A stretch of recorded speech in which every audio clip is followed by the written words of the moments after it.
पवन भैया, लोगों का कहना है कि 5 तारीख को आपका बर्थडे है। उस दिन क्या बड़ा धमाका करने वाले हैं। आपको लोग भगवान की तरह मानते हैं। फैंस आपके बहुत ही उत्सुक हैं जानने के लिए आप क्या करेंगे। तो हम थोड़ी कुछ कर पाते हैं। हमारी क्या औकात है, हमारी क्या क्षमता है।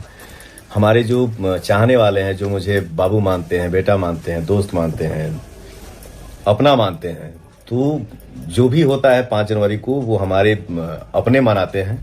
और हम उसमें मुझे उस फंक्शन में जाने का मौका मिलता है, ये मेरे लिए सौभाग्य की बात। भोजपुरी में तो बहुत ऐसे कलाकार हैं जिनको आपने बहुत ही अच्छे से देखा होगा, जानते होंगे, लेकिन ये हैं पावर स्टार पवन सिंह, जिनकी यही काबिलियत सबके दिलों की भांति है। उनका कहना है आज अगर पवन सिंह है तो मेरी काबिलियत नहीं बल्कि मेरे प्रशंसक रूपी भगवान का आशीर्वाद है। कलाकार तो बहुत आते जाते हैं लेकिन जो प्यार आप लोग देते हैं वो किसी वरदान से कम नहीं। मेरे लिए मेरा हर एक फैन साक्षात भगवान का रूप है, जिसकी बदौलत मेरा घर और मेरा करियर चलता है। दुनिया भले ही साथ छोड़ दे लेकिन जब तक मेरे फैंस रूपी भगवान का हाथ मेरे सिर पर है, दुनिया का कोई ताकत मुझे डिगा नहीं सकता, हरा नहीं सकता।